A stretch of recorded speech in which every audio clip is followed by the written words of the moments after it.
Hey everybody, welcome back. Today I'm here in front of my Christmas tree with my hot cocoa in hand, and I'm gonna give you a tour of some of my favorite Christmas ornaments on my tree. So the first ornament up is the Tardis from Doctor Who. I can't really think of Christmas without thinking of the iconic Doctor Who Christmas specials. So no Christmas tree is complete without the Doctor coming in to save the day from whatever disaster awaits on Christmas in London. This one is a glass ornament. It's got really delicate details. It's got some glitter on the door. It's got the tiny police call box notice with the little emblem. We've got the little windows. Some of them windows are reflective silver metallic finish to appear to be lit from the inside. It looks absolutely beautiful on my tree, and I think it's just an absolute must to have on your tree. This next one is another pop culture reference.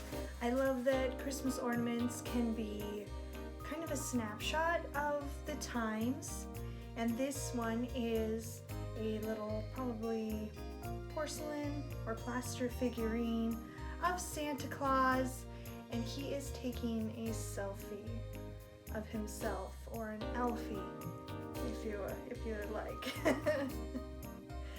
And he is looking quite pleased with himself. Santa is definitely feeling himself.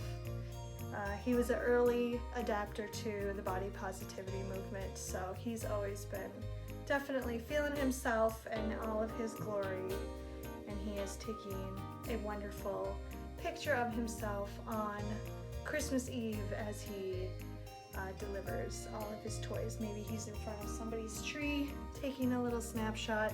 I just love it. I know it's kind of cheesy and corny, but I think it's really cute, and I love taking selfies, and I love people posting selfies. So Santa taking a selfie, love it. This next one is a little bit silly. This is a homemade ornament that my best friend Angela made for us. It's a refillable jar ornament adorned with some aquamarine rhinestones, and it's filled with pom-poms, or as we affectionately call them, balls. So I know I'm almost 40, but in my heart,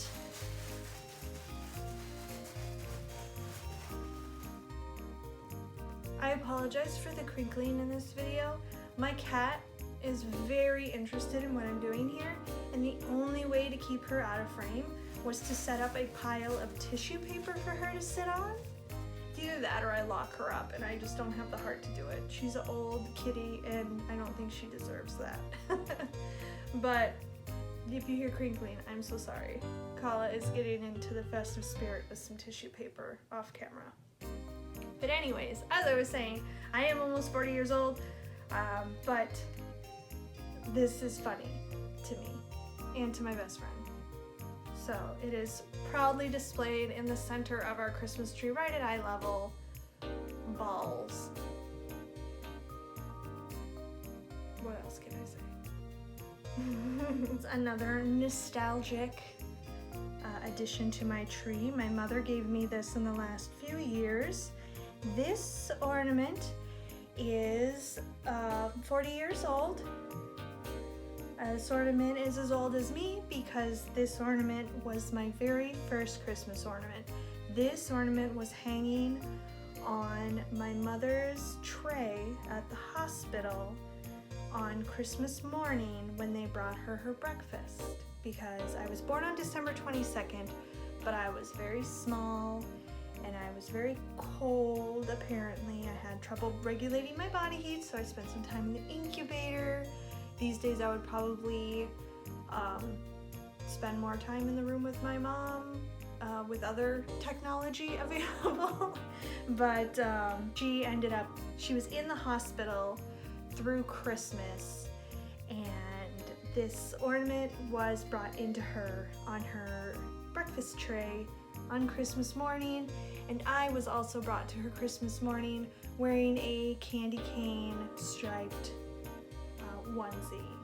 So that's cute. I've seen other hospitals and things like put the babies in stockings and different things like that, so I really dig it that even in the hospital, if you're gotta be in the hospital having a baby around Christmas, your baby's gonna be festive. And if her name is Holliedazzle, she's gonna be extra sentimental about this special little person. It's wood, I believe. It's got a little felt hat. Its little yarn scarf has seen better days, but all in all, for being 40 years old, I think we're both looking pretty good. We're still kicking, and we both have a fabulous red dew atop of our head. And a red sweater. Oh, look, we match. Twinning. This next ornament is a gift recently given to me by a wonderful local crafts person here in Minnesota. Her name is Dottie Minerva, and she has a 3D printer, so I'm very jealous of her 3D printer and her 3D printer hustle that she has developed. Dot's Cutie Patooties is a wonderful Etsy shop that she runs. She prints all sorts of fabulous 3D printed earrings and necklaces and other things, and she is printing currently these adorable ornaments. And if you look closely, this is the right ornament to encapsulate 2020. Absolutely. This ornament is on brand for 2020. Yeah, I don't think there needs to be anything else said about this beautiful addition to our tree this year that will commemorate 2020 in all of its glory. So I don't think there's anything else that needs to be said about 2020 that this ornament doesn't sum up. This ornament is undeniably iconic. My spouse said when we were putting the ornaments up this year that this is probably his favorite ornament. It is a Catwoman ornament from DC Comics. She is beautifully posed, leaping into the air, with her whip wrapped around her. The sculpt on it is gorgeous. It very much looks like the Adam Hughes inspired, Audrey Hepburn inspired Catwoman with the winged liner and the rosy cheeks and those soft little lips. I definitely think that's right after his aesthetic, if not completely inspired by his art. She's beautiful. I'm sure that the Hawkeye Initiative would have a lot to say about this ornament and her posing, but I don't know, she's pretty cute, she's pretty sexy. I think she looks great on the tree, hanging there. She looks like she's here to burglarize your Christmas tree, and I think I would let her. This next one is part of a running theme that goes through my life. This is a cute little Cardinal ornament with this little wood, like birch type wood look to it, that has two cardinals on it. It spells out love, and the two cardinals on the top of the word love are both male cardinals. This is something that I collect in particular. I collect, you guessed it, I collect gay cardinals. These are just a couple from my large collection that is ever growing of all red cardinals. The more romantically posed, the better. I just think it's funny that they always put two red cardinals snuggled up together when female cardinals are brown with little bits of red accent, kind of more cinnamon colored, and the male cardinals are the red ones, so I find it funny. I even have on today my cardinal earrings. So as far as designs and things go, my husband loves that Catwoman and she's really beautiful. But one of my favorite designs is this Pepe Le Pew ornament. Is in mid-leap through the air, rose in his mouth, on his way to sexually harass a cat who has got themselves in white paint. The character is problematic, I'm not gonna lie. Pepe Le Pew would definitely not be a character that we would celebrate today in the same way. It would have to be more of a lesson about consent, because Pepe didn't understand no. So, problematic trope, but really adorable character design in this. I just love everything. I mean, they just captured him just in that mid little boingy leap he does just perfectly, and I love it. We have two Pepe Le Pew ornaments on the tree. This ornament probably wouldn't read to anybody else as anything particularly special, but it's very special to me. There was a show here in Minneapolis that came to us after being a very successful show out in Seattle, and it was a burlesque nutcracker show, and the version that was here in town for us in Minneapolis was called Visions of Sugar Plums, a burlesque nutcracker, and this was the ornament that we sold one year at that show. I was never officially part of the cast of the show. I did try out the very first year that the show was in production. I didn't make the cut. It's a very dance heavy show, so it was very skilled, trained dancers that they needed. I just didn't have that athletic ability or dance background that they needed for that show. But I did have the opportunity to be, I always attended every year, and I did have the opportunity to be their merch person for the last run of it here in the Twin Cities.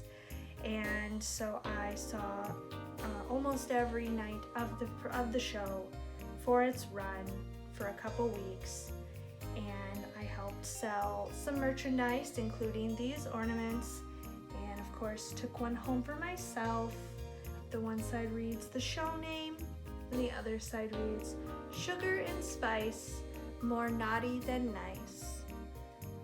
So that is a fun, sentimental memory for me. And I think for my final ornament here of the evening, I'm going to put up this beautiful entry here. This is the Hut Slayer Leia in her gold bikini from Return of the Jedi and Star Wars. This one I think is just, it's a beautiful mold. The likeness on the face is really nice. Some of the Princess Leia figures and merchandise over the years have had questionable faces, and this one is actually really just beautiful and simple, and they really got a lot of the aesthetic of what Carrie looked like at that time. Carrie Fisher is a special figure in my heart. I think of her kind of as a modern day saint, and I think about her, and I kind of, in my head sometimes I talk to her. She's just a really amazing, force that is in many of our lives, and such an icon. I have an act that is in tribute to her, and I love having this on my tree. I do want to get more Princess Leia and General Leia ornaments. I need to look for more because I would love to have a different representation than this one. This is not one of her most powerful moments, although even in Carrie's own words, the gross slug, he made her wear the sexy outfit, so she killed him.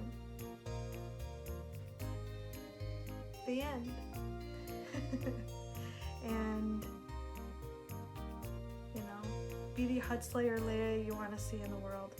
So that is my ornament tour. I hope you enjoyed it. Yeah, so maybe I'll do a part 2 and we'll go through a few maybe of the ornaments that didn't make the cut for the tree this year but are still special to me nonetheless. So thank you so much for watching today, and I will see you next time. Bye bye.